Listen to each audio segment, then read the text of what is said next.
சிவப்பு படையின் வீரன் களத்தில் வெல்லும் துணிச்சல்காரன் காலம் கொடுத்த கடமை வீரன் ஞானம் புகழும் கலைஞர் பேரன்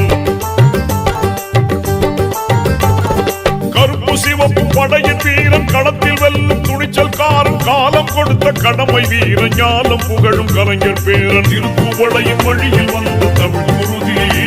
இளம் திராவிடருக்கு தலைமை